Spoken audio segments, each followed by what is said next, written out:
Pistolet C96 Mauser, Episode 2. Chers amis, bienvenue dans ce deuxième épisode sur le pistolet C96. Si vous avez loupé le premier, je vais vous le mettre en suggestion en haut de l'écran. On se retrouve en 1894, comme je vous l'avais annoncé, à la Waffenfabrik Moser et compagnie. Moser est devenu le patron de cette société. Comme tous les matins, il se fait déposer par son chauffeur à la Waffenfabrik et il va, à son habitude, passer par les bureaux pour voir un petit peu les commandes, les factures, qu'est-ce qui se passe au niveau administratif, avant de descendre faire le tour aux ateliers. Il commencera par les fonderies, les forges, il va passer dans les ateliers de fabrication, dans les chaînes de montage. Il est toujours sur le fusil, hein, c'est sa grande obsession, hein, l'amélioration de son fusil. Il a fait quelques essais au niveau des armes de poing, quelques pistolets. Il a eu aussi le revolver zigzag. Paul Moser ne veut pas entendre parler d'armes de poing.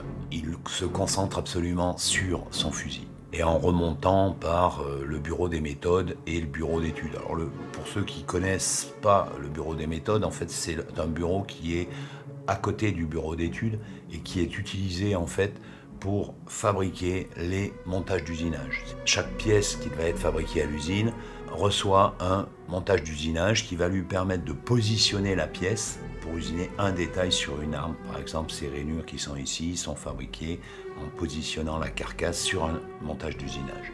Donc le bureau des méthodes a son importance. C'est vraiment la frontière entre le bureau d'études où on dessine les pièces et l'atelier de fabrication où on les fabrique. Ensuite, il va passer au bureau d'études. Toutes les pièces qui sont en fabrication sont passées par le bureau d'études. Elles vont être dessinées pour être réalisées. Et il va passer aussi par un petit bureau d'études qu'on pourrait appeler aujourd'hui un bureau d'études recherche et développement, qui a son propre petit atelier de fabrication, c'est-à-dire qu'on a une machine de chaque type dans ce petit atelier et l'on fabrique tout ce qui est prototype. Et un matin, en passant dans cet atelier, il va découvrir ce prototype-là, qu'il ne connaît pas. Ce sont ses proches collaborateurs, les frères Ferdel, Friedrich, Fidel et Joseph, qui travaillent sur un prototype d'arme de poing. Sachant que eux ont commencé à s'inquiéter un petit peu, on est à fin du 19e siècle, les pistolets semi-automatiques commencent à arriver, ils arrivent chez Browning. Browning travaille sur le sujet,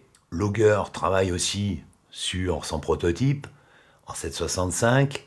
Walter va déjà commencer aussi à travailler sur certains prototypes et ces trois frères, proches du patron, collaborateurs qui travaillent au bureau d'études recherche et développement, vont s'inquiéter de l'avancée de cette technologie qui, à la fin de ce 19e siècle, va certainement être un peu révolutionnaire. Le soldat typique de cette époque-là était armé d'un fusil et d'une arme de poing. Donc l'arme de poing en pistolet semi-automatique devient indispensable. Et ils vont créer ce prototype-là. Alors ils vont travailler le soir, ils vont travailler les dimanches chez l'un des frères fidèles en particulier. Ils vont continuer à faire des plans, ils vont essayer de trouver des solutions pour sortir un prototype qui fonctionne. Et ils vont s'inspirer de ce qui existe déjà chez Moser. On va pas réinventer en fait, hein. On a quelque chose qui fonctionne très très bien sur le fusil, c'est le système de chargement. C'est-à-dire qu'en fait, on a un système de chargement par lame chargeur sur le fusil. On utilise ces lames chargeurs et on va mettre en place les munitions avec ces lames chargeurs. Donc ils savent que ce système-là fonctionne parfaitement. Donc il n'y a aucune raison qu'ils changent et ils vont conserver ce système-là pour leur prototype. Donc en fait, ils vont partir d'un principe simple. Ils ont le système de chargeur, ils vont essayer de trouver une solution pour arriver à sortir un pistolet semi-automatique. Et c'est la naissance du C96. Je vais vous faire un petit schéma pour bien comprendre un petit peu comment ces frères vont arriver à développer cette arme. En fait, ils vont partir d'un principe simple, hein. Ils vont utiliser le système du chargeur du fusil. Ensuite, ils vont mettre en place un canon, hein. On va bricoler un truc pour qu'on ait un canon à ce niveau-là. On a le chargeur ici. On va mettre le boîtier de culasse derrière qui va permettre de mettre toute la mécanique en place, hein. C'est-à-dire qu'en fait, on va essayer de trouver la solution pour qu'on ait ici tout ce qui est mécanique, ce qu'on verra tout à l'heure qui est assez surprenant. On aura le système de culasse qui va se déplacer avec le canon. Ils vont mettre en place une détente, hein, parce qu'il faut quand même pouvoir tirer avec le prototype.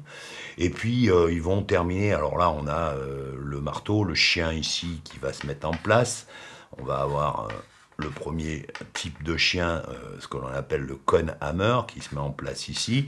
Et puis à la fin, ils vont se dire, bon, ben maintenant, il faut quand même qu'on puisse le tenir, ce truc, parce que va falloir quand même qu'on fasse des essais, donc on va lui mettre une crosse, allez, je sais pas, on va bricoler un truc avec ce qu'on a à l'atelier, parce que c'est juste pour faire des essais.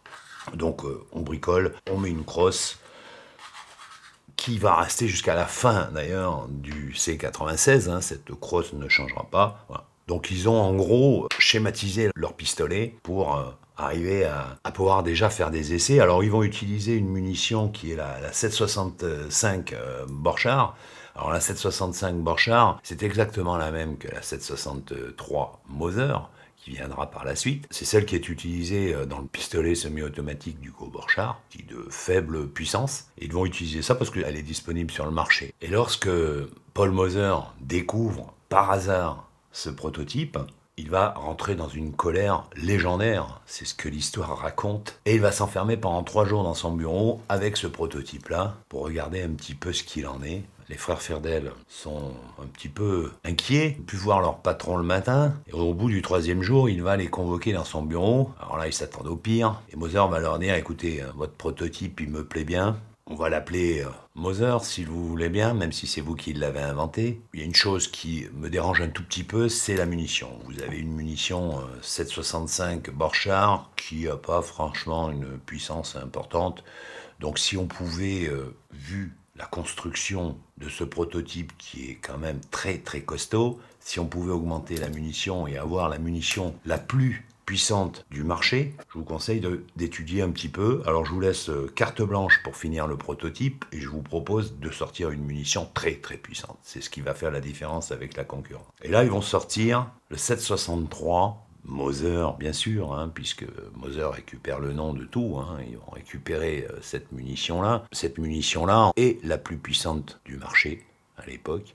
Il faudra attendre 1935 avec l'arrivée de la 357 Magnum pour avoir l'équivalent. Donc là, ils partent sur ce prototype avec la munition la plus puissante. Alors si on rentre un petit peu dans le détail de cette arme, il y a quand même quelques surprises, sachant qu'on est en 1894, le prototype sera finalisé en 1895. Quand on regarde un petit peu de près cette arme, on est quand même absolument surpris par la qualité de fabrication. Alors la qualité de fabrication et la fabrication générale, vous allez voir comment elle évolue, parce qu'elle évolue dans le temps, mais la base reste la même. Les premiers qui vont sortir en 1896, ce sont les Con-Hammer. Alors le Con-Hammer, on les reconnaît facilement, c'est uniquement au niveau du marteau ici. Hein. On a un système, une pastille tronconique ici pour attraper le marteau. Et on a un canon qui fait 5 pouces et demi. Et l'évolution va faire que les canons vont se réduire. Alors, on a du 5 pouces et demi, on va aller jusqu'au 4 en passant par toutes les tailles. Les canons ici seront modifiés justement pour une demande de clientèle. Alors au niveau du chargement, on est exactement comme sur le fusil. Vous allez voir un petit peu justement pourquoi cette arme-là a été refusée par l'armée au départ. Enfin, elle sera refusée par l'armée pendant toute sa vie. De 1896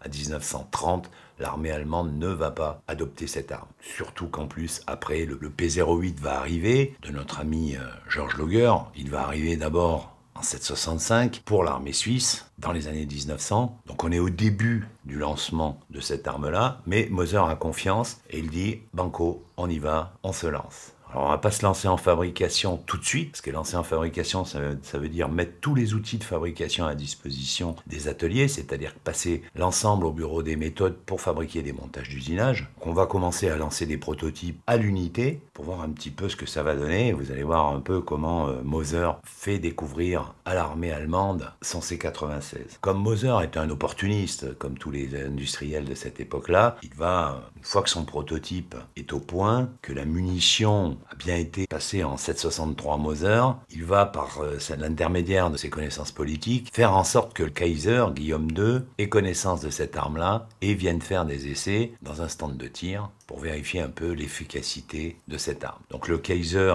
va convoquer Mauser, c'est l'inverse au départ qui était demandé, mais ça se fait toujours dans ce sens-là, sur le stand de tir pour vider 2 lames chargeurs. C'est très efficace, en plus comme le Kaiser a un problème sur un bras, il va trouver que c'est quand même très intéressant d'avoir ce système-là. En plus, on a un système qui peut se transformer en petite carabine. L'arme utilisée par le Kaiser va être gravée avec le texte que je vous mets sur l'écran. Elle a été exposée pendant de nombreuses années dans un musée, puis elle a disparu. Je pense qu'elle est chez un collectionneur. Je pense que ce collectionneur-là a une petite fortune dans son coffre. Comme il ne peut plus l'exposer, je vois pas trop l'intérêt. Le Kaiser est enchanté de ses essais, Paul Moser aussi. Il se dit on va passer à la commission militaire pour faire adopter cette arme par l'armée allemande. Et là, il a quand même quelques soucis, parce que la commission va refuser son arme. Alors il va refuser son arme pour plusieurs raisons, un petit peu comme le pistolet du Borchardt, longueur trop importante, qu'un canon de 5 pouces et demi dépasse les 30 cm, forme un peu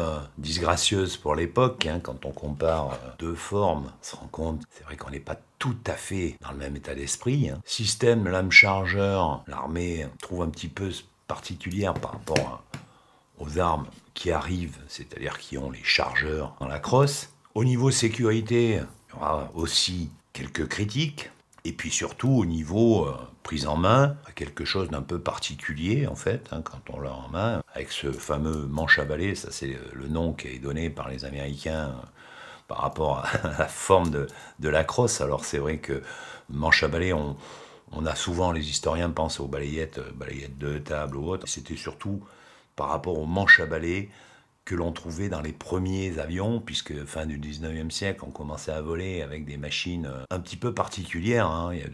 On était vraiment dans le début de l'aviation. Alors il y avait de tout qui volait et on avait des manches à balai pour pouvoir diriger l'aéronef, comme on appelait ça à l'époque. Hein. Donc de nombreuses critiques sont formulées par l'armée et le C-96 n'est pas adopté.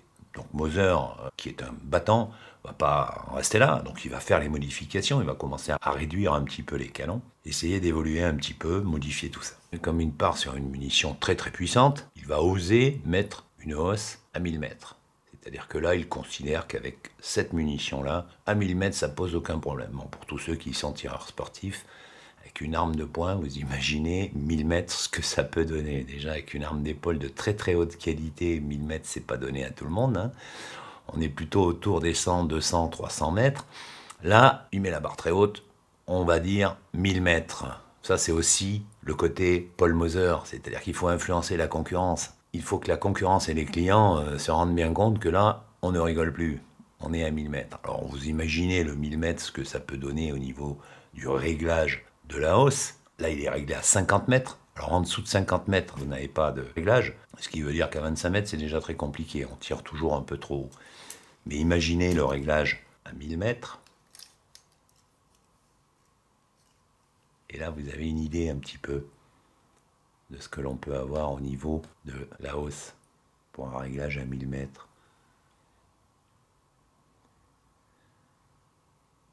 Mais bon, Paul Moser, lui, il veut en mettre plein la vue. Il veut que la concurrence et les clients comprennent bien. Alors dans un deuxième temps, on parlera un petit peu de l'évolution de ce C-96, parce que entre 1896 et 1930, on a énormément d'éléments qui vont changer. Comme je vous l'avais expliqué dans la première vidéo, on n'a aucun moyen de dater ces armes-là, parce qu'on ne peut pas se fier au numéro de série, puisque Moser, à partir du moment où l'armée allemande a refusé dans un premier temps son arme, il va trafiquer les numéros de série, c'est-à-dire qu'il va sauter des tranches complètes de 200 000 numéros pour que quand le client ou l'éventuel armée d'un autre pays vient à Oberndorf pour voir un petit peu le C-96, il se retrouve déjà avec un 253 452. Ce qui veut dire que là, on change la numérotation pour impressionner aussi le client. Ça, c'est typiquement Moser, c'est typiquement Paul Moser. Si on rentre un petit peu dans le détail, hein, parce que je pense que vous attendez de voir un petit peu la bête ouverte, éventrée comme on dit. On a la première chose, c'est cette fameuse lame chargeur de 10 munitions. Alors là, je vais utiliser une munition. Alors il existe des munitions de manipulation de l'époque. Hein. Celle-là, c'est une munition que j'ai pu récupérer, une espèce de résine que l'on utilisait à l'époque. Alors moi, j'ai fabriqué une munition de manipulation en fait, c'est-à-dire que j'ai pris une 763 que j'ai passé au marteau à inertie, j'ai enlevé l'ogive, j'ai enlevé la poudre et j'ai enlevé l'amorce et j'ai mis à la place un joint caoutchouc à la place de l'amorce ici pour pouvoir l'utiliser sans endommager le percute. Alors pourquoi je prends une munition de manipulation, vous allez le comprendre tout de suite, et c'est un petit peu ça que l'armée va reprocher aussi au C-96. Donc je la mets bien en position en dernière ici. Ouverture de la sécurité,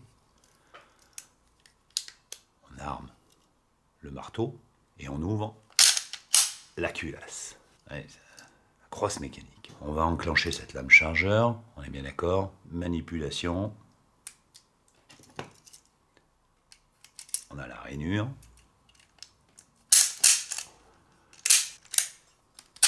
Donc là, on vient d'engager 10 munitions dans le boîtier chargeur, ici. On a le marteau qui est armé, ici. Au niveau de la sécurité, on n'a plus aucune possibilité. Elle est bloquée.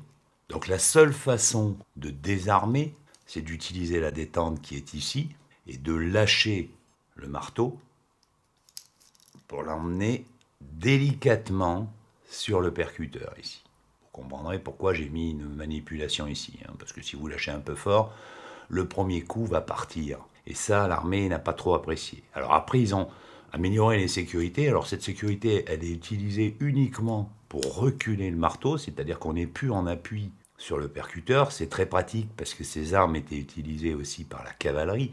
Donc c'est vrai que quand vous avez une munition qui est engagée dans la chambre, eh ben, le marteau en appui sur le percuteur, c'est quand même quelque chose qui n'est pas très sécurisé. Une fois que vous avez votre arme chargée, vous n'avez aucune possibilité pour enlever les munitions, pour désarmer. C'est-à-dire que la seule possibilité que vous avez, c'est de tirer sur la culasse pour éjecter la première munition, et vous avez la deuxième qui va se présenter, et ainsi de suite. Vous pouvez décharger l'arme, munition par munition, comme vous en avez dit, c'est quand même très pratique. À l'exemple du Luger qui va arriver, là j'ai mis des munitions de manipulation, vous avez le chargeur qui vient se positionner dans la crosse, vous armez la première munition, donc là vous avez une munition qui est chambrée, et si vous voulez désarmer, c'est très simple, vous sortez le chargeur, et vous éjectez la munition. Sur le Mauser, c'est totalement différent. La seule solution pour désarmer, je vais prendre une 763, la seule solution que vous avez, c'est de démonter le boîtier chargeur. Vous avez son ressort, la plaque, de sortir les munitions, et ensuite d'éjecter la dernière munition. Abin Totaler Waffenfabrik Dobendorf Bourle dernière épisode.